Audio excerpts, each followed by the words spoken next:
al presidente de la Nación y a uno de los funcionarios más importantes del gobierno de Donald Trump, nada más y nada menos que el secretario de Tesoro de los Estados Unidos. Va a haber una conferencia de prensa con anuncios, no con preguntas, en las que evidentemente va a haber algo para comunicar. Con Pancho recién conversábamos, ¿es tema de aranceles o va a haber algún tipo de anuncio económico, una ayuda, un apoyo económico al plan de Milei por parte del gobierno de Donald Trump que se pueda traducir en dinero constante y sonante? Bueno, con eso vamos a estar en minutos nada más. También estamos prestando atención a lo que pasa en Florencio Varela, una nueva situación en una escuela de hechos violentos, de amenazas. Habíamos visto un montón de cosas vinculadas a cuestiones de alumnos con machete, alumnos con cuchillo, peleas, golpes en la cabeza, amenazas por WhatsApp, un chico manejando un arma, pero una chica que llevó un arma y 150 balas a la escuela. También vamos a estar ampliando esa información, por supuesto, por la preocupación, evidentemente, que hay entre los compañeros, entre los padres y sobre todo en hasta dónde va a llegar, porque va creciendo este fenómeno y a medida que se van enterando de estas cosas, hay chicos que se van copiando y van subiendo la apuesta. ¿Qué está pasando realmente? Bueno, esto también lo vamos a estar conversando. Pero estamos atentos al dólar, el dólar que hoy empieza a cotizar de forma libre. Recordemos, entre 1.000 y 1.400 el gobierno no interviene. El movimiento que se está dando en este momento con la cotización es natural de oferta y demanda. Había empezado en 1.300 en algunos bancos, bajó a 1.250 en el Banco Nación y el Banco Nación en este momento lo está ofreciendo a 1.190, pero hay diversas cotizaciones en los demás bancos. Está con nosotros Pablo Fernández Blanco desde la redacción del Diario La Nación. Pablo, ¿cómo te va? Buen día. ¿Qué haces, Horacio? ¿Cómo va? ¿Todo bien? Muy bien, todo bien por suerte. Bueno, pegándole a la tecla F5 del teclado permanentemente, ¿no?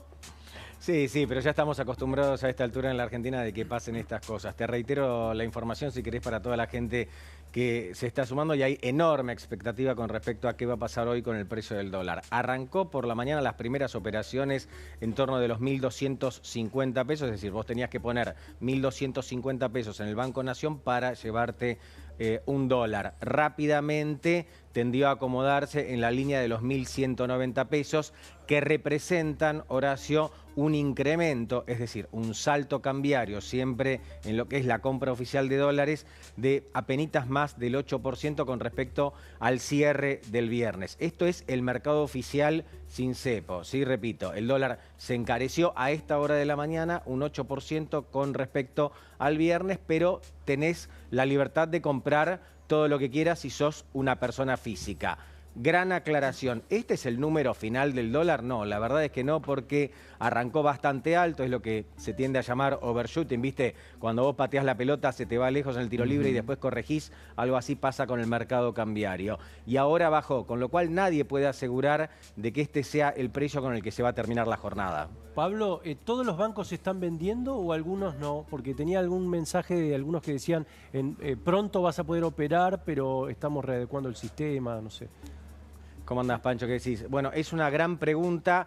Todos los bancos están vendiendo, no sin problemas en la operatoria online, derivadas, y esto me parece que es importantísimo aclararlo después de algunos rumores del fin de semana. Los problemas que están teniendo los bancos no es por una cuestión cambiaria o regulatoria, sino por una cuestión de sistemas y de adaptación. Esto no es algo tan sencillo, la gente piensa que es algo sencillo, pero no es tan fácil cambiar de un día para el otro la operatoria del home banking y hay cositas que van quedando en el camino. Los bancos están trabajando para que se pueda operar libremente. En mi caso particular, hoy hice con mi banco el intento de comprar un dólar, lo compré, ese dólar, y de repente otra persona, otros compañeros que tienen el mismo banco intentaron comprarlo y no pudieron. Posiblemente puedan hacerlo en algunos minutos o a lo largo del día. Claro, porque recordemos que era una operación que no estaba habilitada en el home banking. Vos podías comprar MEP, pero no podías comprar esta operación a esta cotización.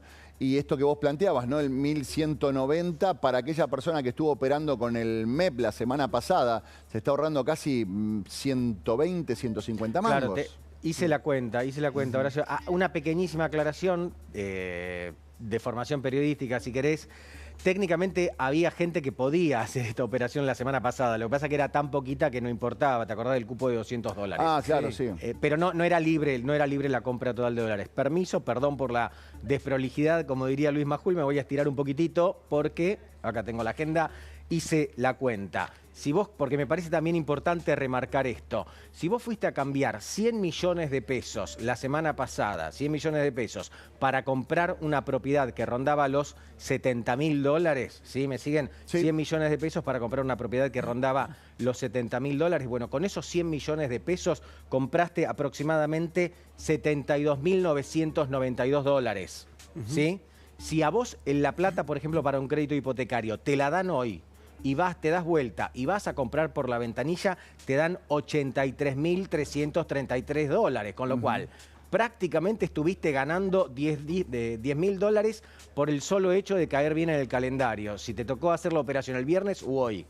Claro, claro. Pablo, sí, eran muy pocos los que accedían al dólar oficial. Claro, o sea, la gran mayoría del consumo... La gran mayoría de empleados nadie. públicos, porque claro, entre la restricción estaban las empresas que habían recibido asistencia en la pandemia. La verdad que era muy reducido ese universo. Claro, pero el ahorrista estaba obligado a ir a buscar al MEP o al Blue. Sí, o sea, sí, está sí. consiguiendo el dólar mucho más barato de lo que lo consiguió la semana pasada. Pablo, Sí. si consideramos el comercio exterior, o sea, obviamente todo esto va cambiando y el que hay que tomar es el dólar mayorista, ¿no? Sí. Pero de una devaluación hasta ahora, porque va cambiando, ¿de cuánto estaríamos hablando? ¿Menos del 10? Sí, claro que sí. En realidad, técnicamente, la devaluación es un poco menor, pero el salto del tipo de cambio es lo que se te encarece. Eso dijiste el dólar 8, con, ¿no? Sí. con respecto al peso, hasta que yo salí al aire era de aproximadamente, entré al aire era del 8,3%. Es un salto cambiario. Primero que nada, ¿es un salto cambiario? Sí, claramente es un salto cambiario en el tipo de cambio que más impacta en el resto de la economía, con lo cual es esperable que esto se traslade a inflación en los próximos meses. Esto por un lado. Segundo, ¿este es el tipo de cambio definitivo? No, la verdad que no, porque si a partir de esto empieza a entrar la oferta de divisas, pienso en el campo, por ejemplo, que con un dólar por encima de los 1.170 pesos tenía mayor predisposición a liquidar sus exportaciones, a exportar. Bueno, quizás esto tienda a bajar y hay que ver en dónde se estaciona, ¿sí? Claro, y acá hay otra pregunta que es, hay empresas que ya los movimientos cambiarios de los últimos días, evidentemente lo trasladaron a precios en marzo y abril. ¿Eso ya está descontado o puede haber un adicional? Mira, es algo, Pancho, que con respecto a lo cual estoy bastante convencido. En la Argentina siempre las empresas tratan de remarcar para cubrirse de una devaluación, no porque sean buenas o malas, sino porque hay devaluaciones permanentes, claro, en la Argentina.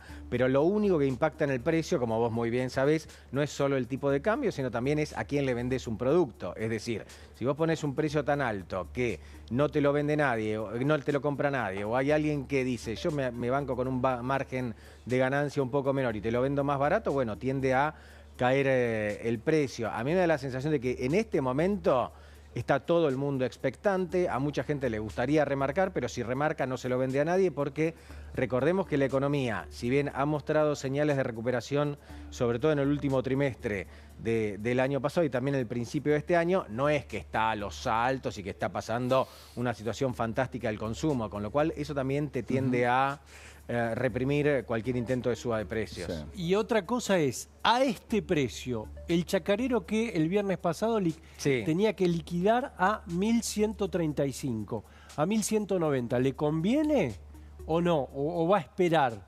También es cierto que puede caer porque la banda va hacia abajo, ¿no? Está muy bien lo que decís, está muy bien lo que decís. Primero que nada, la decisión del gobierno en este momento no fue casual, cayó justo en el calendario porque en el caso de que finalmente se corrobore que hay una devaluación en la Argentina, vos tenés que devaluar cuando hay dólares para liquidar, de nada te sirve devaluar cuando nadie tiene nada para liquidar. En este momento sí hay para liquidar y se va a generar, digo, en las próximas semanas con la cosecha gruesa de soja, por ejemplo. A mí lo que me dicen es que con un dólar a 1.200 hay mucho más estímulo para que el campo liquide con respecto a lo que veníamos teniendo. Con lo cual un dólar a 1.200 ya empieza a ser conveniente. Claro. Esto por un lado. Pero para que liquiden también el precio se tiene que estabilizar. Es decir, si vos tenés un electrocardiograma permanente, el que tiene el producto, el que tiene el grano, va a especular con venderlo al mayor precio posible. Ahora, si vos tenés varios días de cierta quietud, se estima que ese es el tipo de cambio, entonces estás obligado a vender. Claro. Pablo, el gobierno dijo entre 1.000 y 1.400 no vamos a intervenir. Empieza en 1.200, está en 1.190 en este momento. ¿Cómo cae en el gobierno, en los planes, en la expectativa del gobierno, este número de apertura de cotización después de tanta incertidumbre? Bien, Horacio, dos cosas. Primero, era el número que esperaba el gobierno, este que estamos teniendo a esta altura de la mañana, no sé qué va a pasar por la tarde.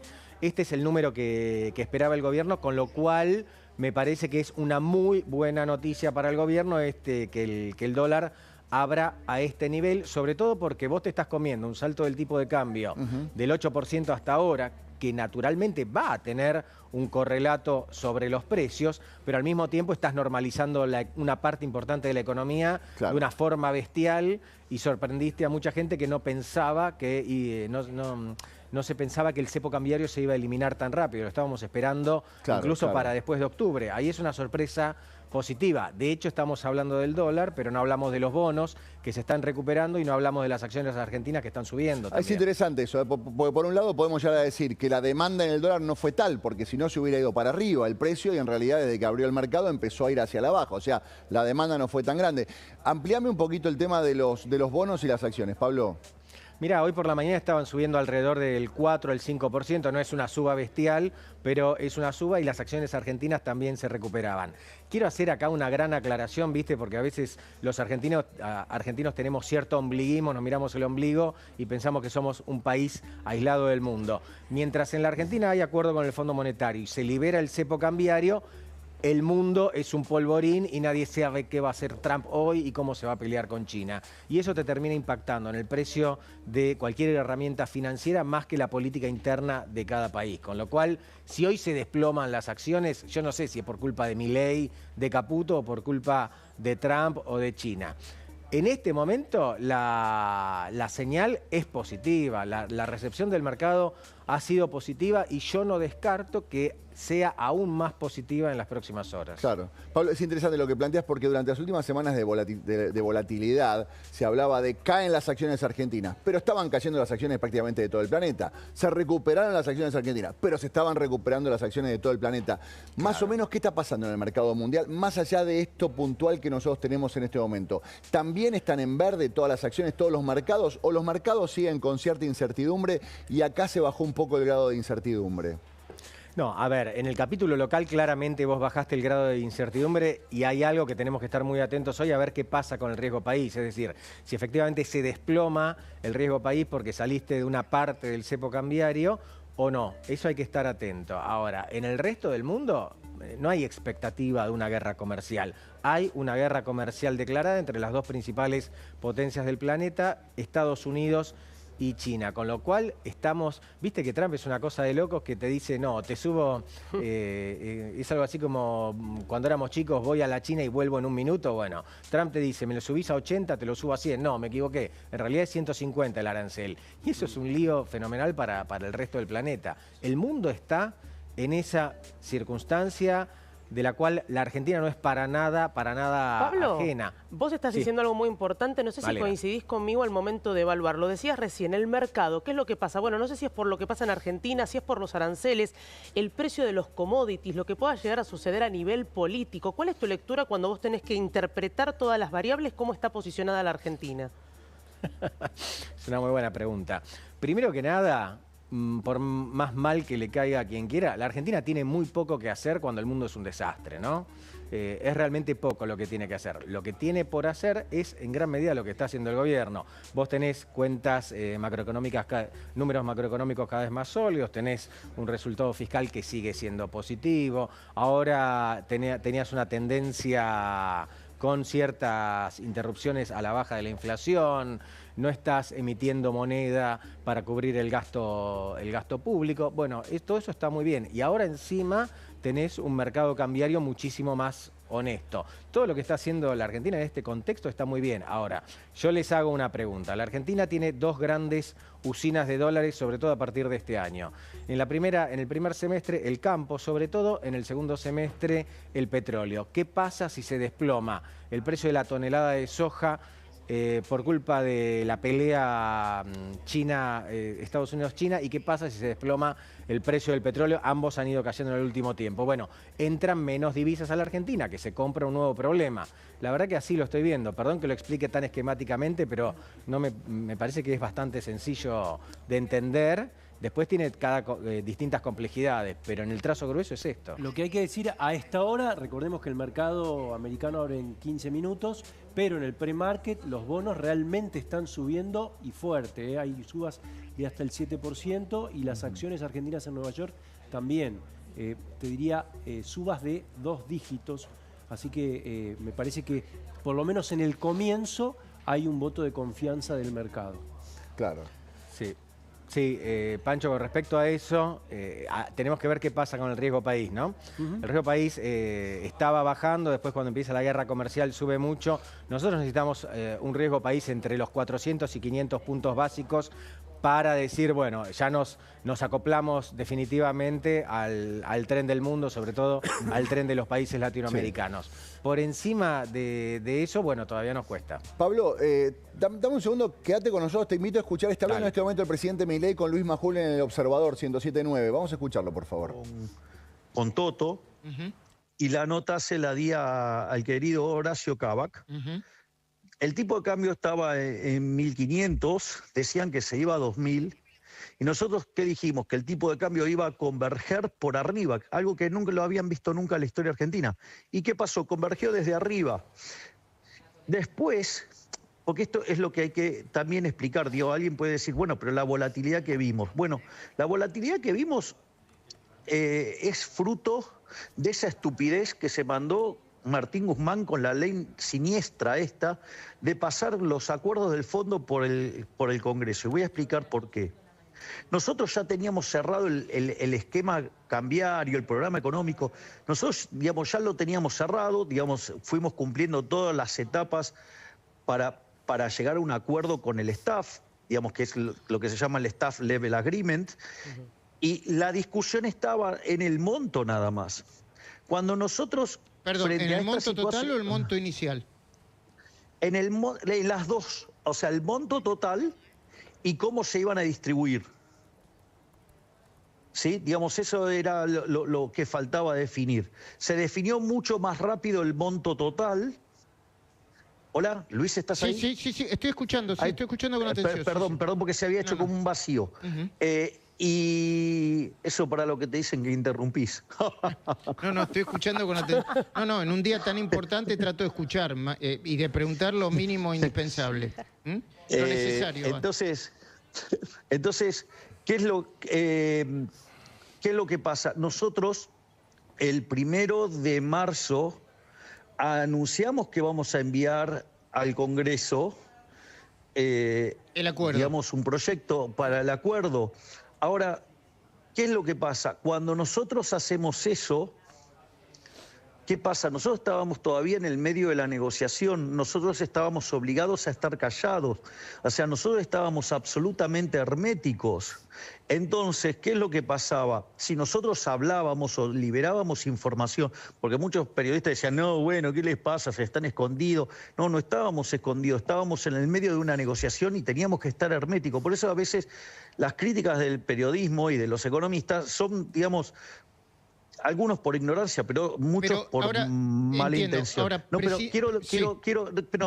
quiero hacer un punto sobre esto.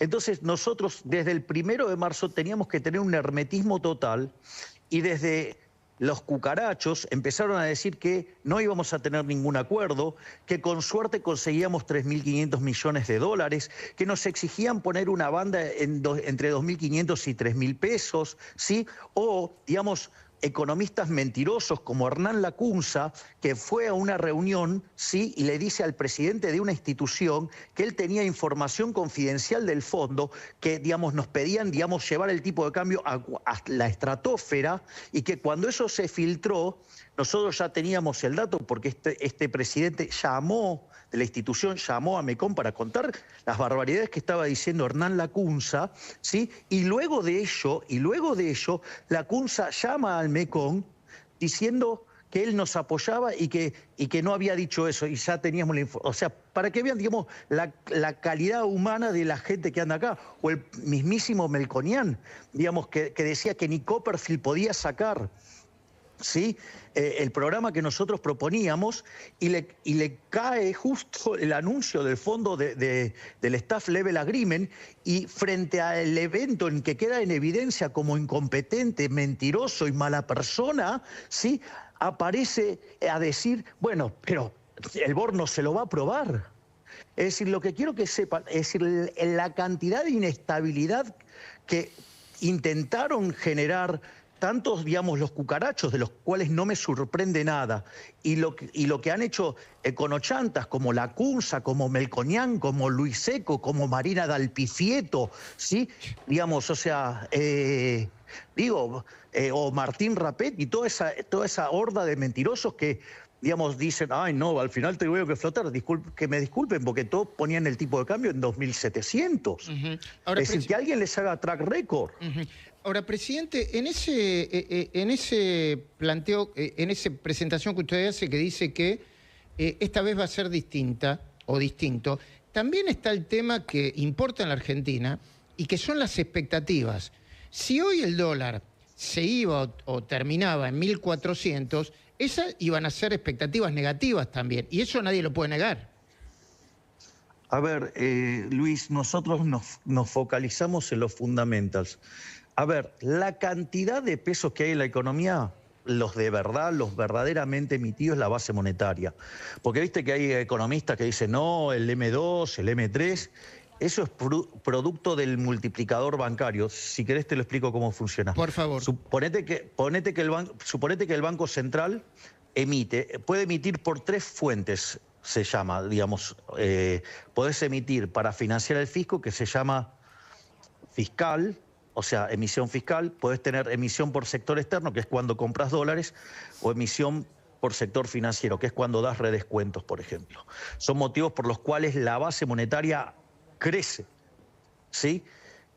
Ese dinero, básicamente, lo recibe la gente.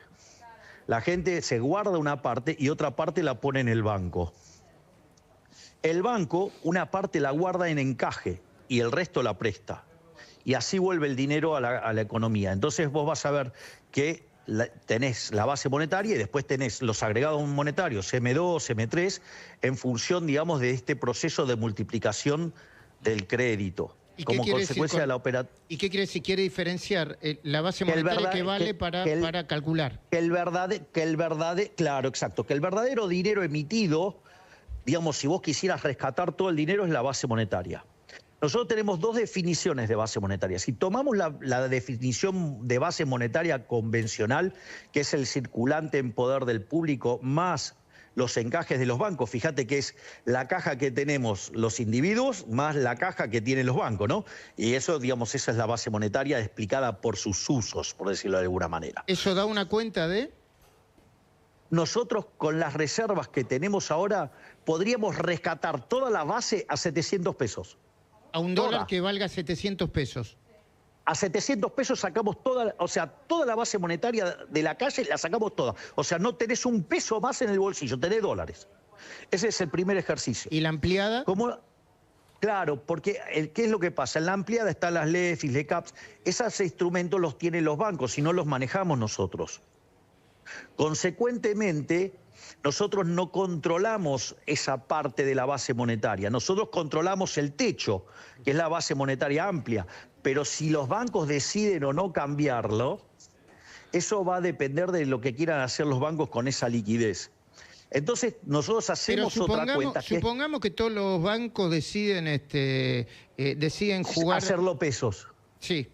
Exacto. Bueno, en ese caso, la base monetaria convencional se igualaría a la base monetaria amplia y podemos sacar todos esos pesos a un tipo de cambio de 911. Es decir, el tipo de cambio al que nosotros sacamos toda la base monetaria y no dejamos un solo peso en la economía, es un tipo de cambio de cobertura que está por debajo del piso de la banda. Por eso, si vos te fijás, Luis, las bandas tienen dos características. 1000 y 1400. En la banda, sí, pero en la banda superior crece 1% por mes. Y en la banda inferior cae 1% por mes. ¿Y qué me quiere decir con eso? Y que en algún momento, si las cosas, si nosotros no seguimos con esto de no emitir dinero, que se recompone la demanda de dinero, con lo cual salta la demanda de dinero stock, y si al mismo tiempo la economía crece, algo que digamos está pasando, el primer trimestre crecimos al 6%, este segundo trimestre apunta al 8%, eso quiere decir que la demanda de dinero va a volar. Entonces la única forma que usted puede abastecer la demanda de dinero si nosotros no emitimos pesos es vendiéndole dólares al Banco Central. Y ahí digamos, o sea, pero nosotros solamente podemos emitir en el piso de la banda, con lo cual lo que va a terminar pasando es que el tipo de cambio se caiga. Mire, le voy a hacer, y un punto va a tener que emitir dinero, y entonces va a tener que emitir dinero, pero no por razones espurias, sino para sostener el tipo de cambio más cerca de 1000. Para que no se caiga, para que no se caiga. Mire, le paso un dato muy importante a todos estos genios que miran, digamos, los números de fondo, que evidentemente no entienden nada, me doy cuenta, o sea, son bastante más precarios de lo que yo creía. A ver, si el tipo de cambio está dentro de la banda, yo no tengo que hacer nada, yo no intervengo, no hago nada. Ahora, yo solamente puedo comprar dólares si va al piso de la banda. ¿Eso se le impuso el fondo? Eso no, eso fue el programa que nosotros le llevamos al fondo. Yo ahora le explico por qué lo hicimos. Entonces, ¿qué es lo que sucede? Ahí el punto es que si vamos al piso de la banda, digamos, podemos comprar en el piso de la banda. Si usted se fija, el programa del fondo nos pone una meta de comprar 4.000 millones de dólares. ¿Y cómo es eso? Porque la propia estimación incluye que el tipo de cambio se va al piso de la banda. Si yo no puedo comprar adentro de la banda. Entonces, digo, eso es un dato no menor que nos están contemplando. Entiendo. Presidente, con una inflación que fue a la suba del 3,7%, y con la idea ¿Le puedo hacer una nota de color con eso, ¿Cómo Luis? no? ¿Cómo no? Acaba de publicar Martín González Rosada de la Universidad Torcuato Di Tella. Especialista en datos de la pobreza. Sí, es un econometrista de recontra refuste. Pero, ¿qué hizo? Estimó la inflación desestacionalizada. Dio un punto menos que eso, 2,6 dio. ¿Y qué me quiere decir con eso? Que, digamos, el 3,7 es por razones estacionales, porque la carne subió de manera extraordinaria y porque los servicios de educación también. La educación, que subieron 21%, porque ahí hay una Dice que no es una reglamentación. tendencia. Dice que no es tendencia entonces esa suba. Exactamente, no es una tendencia. Es un mal dato, pero entendible en la lógica de la estacionalidad del mes de marzo en especial. Ahí se conjugaron dos elementos muy negativos. Uno es la estacionalidad. Fíjese que lo de educación es muy fuerte por cómo está regulado, digamos, el tema de los aumentos de la educación. Si usted eso lo libera, básicamente deja de tener esos sobresaltos.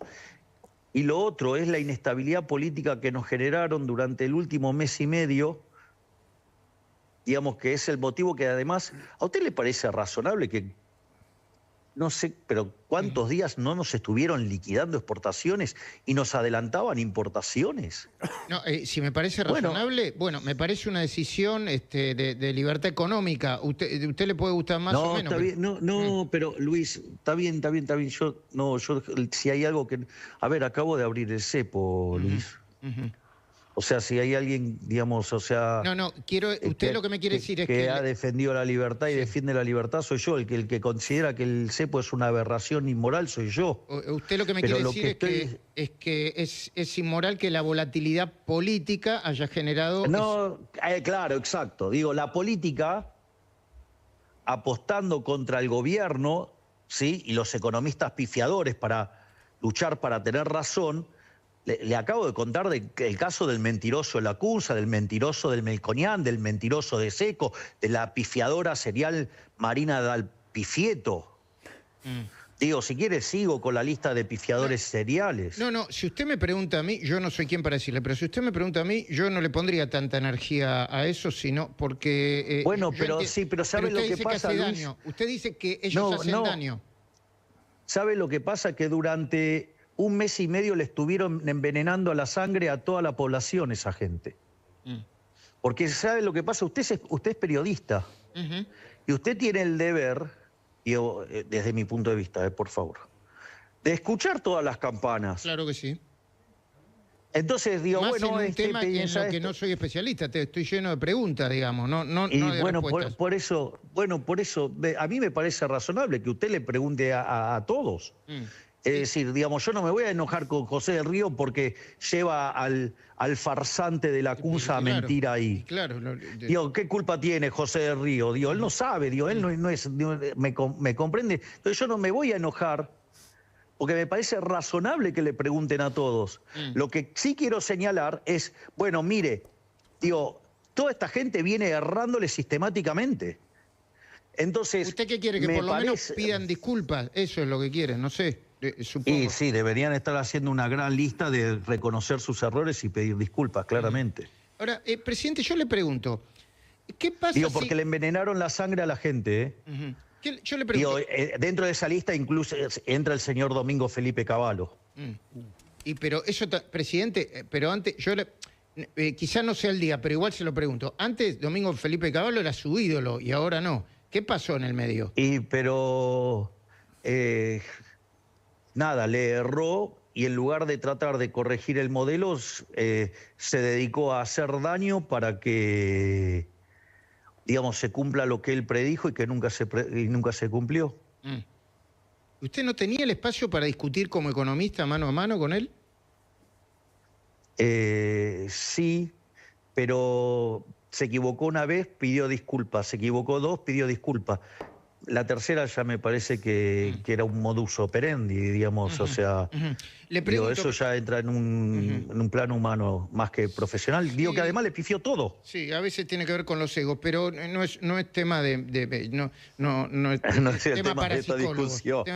Ahora, presidente, ¿qué pasa si, aún con el dólar, como arrancó hoy, que yo entiendo que para el mercado y para los que analizan el mercado, este arranque debe ser, entiendo, no lo sé, que debe ser una buena noticia, depende cómo lo miren. ¿Qué pasa si aún así impactan la inflación? Si los movimientos de dólar se van a precios, ¿qué pasa? A ver, ahí hay que hacer una tarea de docencia muy fuerte. Si usted, no sé si ha visto mis tweets del fin de semana. Sí. El jugador, digamos, de billar. Claro, hice un tuit que se llama un espejismo empírico. Y más brillante fue el tuit de Sturzenegger. Hola, Luis, ¿estás ahí? Estoy escuchando y leí el tuit suyo y el de Sturzenegger también. Bueno, el de Sturzenegger es además millones de veces más brillantes. Yo le hago una pregunta. Si sube el precio de la papa, ¿usted cree que, digamos, eso va a derramar en inflación en toda la economía? A mí, yo, que soy un ignorante, me parece que sí. ¿El precio de la papa? Bueno, es uno de los precios de... Y el dólar es un precio más. Mire, yo, si usted me permite, ahora voy a tener que ser un poco técnico. Sí. Perdón, es un precio más, pero contiene expectativas. Si uno ve en la planilla... Bueno, pero ahora por eso yo hablo del espejismo empírico. ¿Sabe por qué? Porque durante 90 años los argentinos acertaron usando ese modelo. Y claro. Yo digo, yo no desconozco eso. Durante 90 años, pensar de esa manera, de ver al dólar como un leading indicator, como un indicador líder, perdón, digamos, ha llevado a la gente a acertar. Entonces es muy difícil que usted le diga, digamos, que ese modelo está mal, porque dice, mirá, yo tomé decisiones con este modelo durante 90 años y me fue bien. Ahora, que es la del jugador de billar. Digo, yo supongo que es físico y el tipo va tirando la carambola y acierta siempre. Claro. Ahora, con esa misma idea, si yo le cambio el entorno, puede ser que estemos en peligro, porque si yo llevo a ese joven jugador de billar brillante, lo llevo al doctorado en física del MIT a dar clases, hago un desastre. Acá la condición que está cambiando en el medio es que la cantidad de dinero está fija. Por eso quiero hacer, si usted me permite, sí, cómo no. Una breve digresión teórica. Digo, parte del argumento usted ya lo conoce, pero es la inflación es siempre y en todo lugar un fenómeno monetario, generado por un exceso de oferta, ya sea o porque aumentó la cantidad de dinero, o porque cayó la demanda, o pasaron las dos cosas a la vez, y eso hace que el poder adquisitivo del peso caiga y todos los precios expresados en pesos suben. Y el dólar es un precio más de la economía. Ahora, esa es la relación. O sea, con lo cual, si yo no modifico la cantidad de dinero, los precios no tienen por qué subir. Y si hay cambios de precio relativo, sube un precio. Y baja otro. Como yo voy a tener, claro, como yo voy a tener que gastar más plata para demandar ese bien, va a tener que bajar la demanda de otro y va a bajar otro precio, y entonces los precios no varían en la economía. No varían porque no cambió la cantidad de dinero. Usted lo que dice es que si yo tengo en el bolsillo 100 pesos o 100 dólares, no voy a tener más que 100 dólares, y en todo caso, si aumenta el precio de, no sé, de la... Suponga que usted tiene X pesos y le suben los dólares, digo, usted ahora quiere seguir manteniendo dólares, no, los otros precios van a tener que caer. Bueno, pero se lo pongo así. ¿Y por qué dicen que durante este fin de semana algunos proveedores le llevaban, por ejemplo, algunos gastronómicos, una lista que incluía desde un 10 hasta un 20% de aumento? ¿Eso qué es? ¿Expectativa? Bueno, y no está en ningún manual sí, pero ahora yo le explico. Ahora va el otro tema. Hay algo, por eso esto está en el plano teórico, pero tiene consecuencias prácticas enormes. Hay algo que cuando aparece la teoría general de Keynes, se pierde la teoría monetaria que se usaba, digamos, durante el siglo XIX, inicio del siglo XX.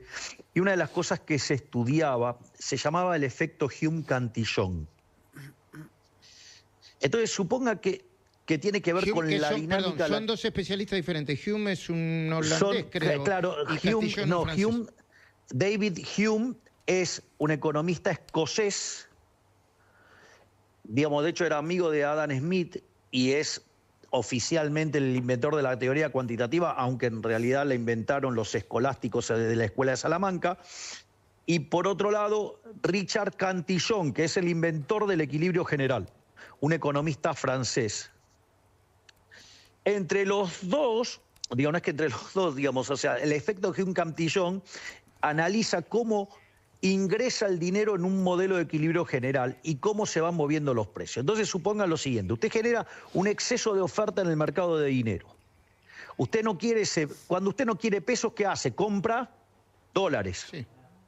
Entonces, primero sube el dólar, después sube el precio de los transables, después sube los precios mayoristas, después los precios minoristas y por último los salarios. Por eso son tan impopulares la devaluación. Entiendo. Usted lo que quiere decir es que el precio del dólar es lo primero que sube.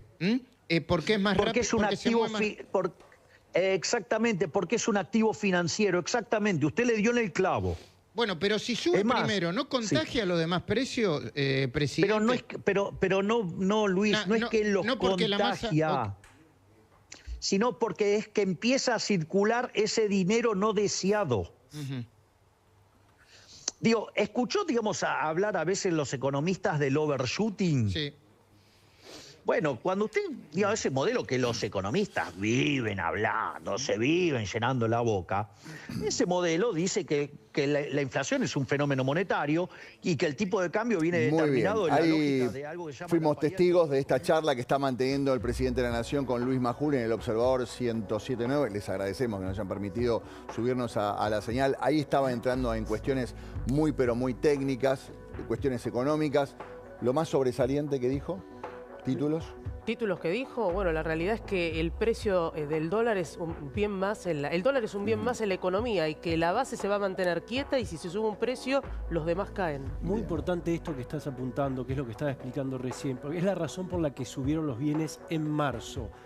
Y el ejemplo de la papa, que lo ponía también Sturzenegger. El dólar es un bien como otros. Sí. ¿Qué es lo que pasó en marzo? En realidad lo que fue es que cayó lo que se llama la demanda de dinero. La gente se sacó los pesos de encima o para ir al dólar o para ir a la papa. Es decir, si porque a vos te pueden sobrar pesos o por exceso de oferta, emisión que no pasó o porque el ahorrista lo rechaza. Claro. Entonces, acá... Por eso es tan importante la expectativa y que la gente confíe en este plan. Me parece muy importante, por eso lo que estaba diciendo el presidente es, ojo, porque el dólar es un precio más en el resto de la economía y en parte también, como es más líquido que la papa, anticipa lo que va a ocurrir después. Claro. Y es interesante lo que planteábamos antes, ¿no? Que no hay gran demanda de dólares en esta primera jornada. O sea, la gente no está sacando los pesos de encima como se los pudo haber sacado en el momento siempre se trata de la relación del ahorrista con el peso. Claro. Exactamente. No es que sube el dólar, cae el peso. Esa es la pregunta. No es cuánto va a estar el dólar, sino qué es lo que vas a hacer vos en tu casa, claro, vos, ¿qué vas a Carola, poder comprar con tu peso? Mientras vos con tu peso puedas comprar un montón de cosas, no te lo vas a sacar de encima. En cuanto vos tengas dudas con respecto al peso, ahí te vas, o a la papa o al dólar. Y lo que está pasando en el día de hoy, por lo menos, es que no hay dudas con respecto al peso o no están demandando muchos dólares en el arranque de esta jornada. Bueno, entrevista que mantenía recién el presidente Milei. Presidente Milei que va a tener una serie de encuentros en el día de hoy, uno muy importante con el secretario del Tesoro de Donald Trump. Allí se encuentra en Casa Rosada Abigail Oliverio. Avi. Bueno, así es, hace instantes nada más llegó a Casa Rosada Luis Toto Caputo, el ministro de Economía. Ya podemos decir que dentro de Casa Rosada está el presidente Javier Milei, junto con Karina Milei, también el jefe de gabinete. Y en última instancia llegó Luis Toto Caputo, que se cruzó desde el Ministerio de Economía hacia las inmediaciones de Casa Rosada, a la espera de la visita de Scott Bessent, que se espera que llegue cerca de las 15 horas aquí a Casa Rosada. Se habla de que el vuelo está un tanto demorado y que el anuncio que van a hacer en conjunto, porque en principio se van a reunir de manera personal a puertas cerradas, va a ser cerca de las 15:30 horas. En esta clara muestra, sí, por parte de Estados Unidos del apoyo hacia las políticas económicas del presidente Javier Milei y expectativas, ¿no?, por ese anuncio que se va a dar a conocer hoy por la tarde. Claro. Avi, vimos hace un minuto salir a Manuel Adorni de la Casa Rosada, vimos el ingreso del presidente de la Nación que estaba manteniendo esta entrevista telefónica con Luis Majul. ¿A quién más viste ingresar o salir de la Casa Rosada esta mañana? Bien. Luego de que llegue el presidente Javier Milei, cerca de las 10 de la mañana, llegó 5 minutos antes de las 10 de la mañana, luego lo hizo Karina Milei, prácticamente detrás de él, la secretaria de Gobierno. También llegó el jefe de gabinete, Guillermo Francos, lo hizo en tercer lugar. Y finalmente, hace instantes nada más, hace unos 10 minutos, entró Luis Toto Caputo para reunirse con el presidente Javier Milei de cara a lo que va a ser esta reunión con el secretario del Tesoro de los Estados Unidos. Por eso hablamos de las expectativas que va a haber en esta reunión y preparando todo lo que va a ser el anuncio cerca de las 15:30. Reiteramos, se encuentra demorada la llegada del secretario del Tesoro de los Estados Unidos. Se hablaba de que en primera instancia se iba a reunir con el ministro de Economía, pero aparentemente, como lo vimos llegar a Toto Caputo aquí a Casa Rosada, aparentemente la reunión va a ser en conjunto y van a preparar esta conferencia de prensa para hoy por la tarde. Perfecto, muy bien. Avi sigue ahí en Casa Rosada. A ver, aclaremos algunas cuestiones porque el presidente recién sumó información con respecto a esto de las bandas, ¿no? Arrancan con esto de 1.000 y 1.400, que va a ir variando de 1% mensual, pero lo que aclaró es que el piso va a bajar 1%, digamos, se va a ampliar la banda. Hacia arriba y hacia abajo. Hacia arriba y hacia abajo. Todos los meses. ¿Sí? Esto es importante. ¿Qué significa esto? No, porque si vamos a volver otra vez a la cabeza del exportador, el chacarero, que está viendo al dólar a este nivel, 1.190 en este momento, promedio de todos los bancos. No es mucho más que el oficial al que liquidaba la semana pasada, 1.135, pero ojo, porque puede caer. Claro. Entonces eso puede ser un incentivo también para liquidar. Claro, muchos dicen no estaban liquidando exportaciones porque pensaban que se iba a ir a 1.200, 1.300, Claro. 1.500. El dólar está en 1.190 con una leve tendencia que puede ir hacia abajo. Es el momento de liquidar, van a aguantar un poquito más con el riesgo de que baje todavía más. El tema acá es el siguiente, estamos a 14 de abril. Recuerden que en junio lo que es la eliminación de las retenciones temporales para los distintos granos, bueno, habrá que ver qué es lo que hace el gobierno, pero en estas circunstancias está quizás el contexto dado para que esas liquidaciones se puedan realizar o los incentivos dados, porque la realidad es que el gobierno lo que tenía que hacer eso es generar la cancha o, digamos, dar el incentivo a que los exportadores digan a este dólar me conviene. Ahí está regresando nuevamente Manuel Adorni a la Casa Rosada.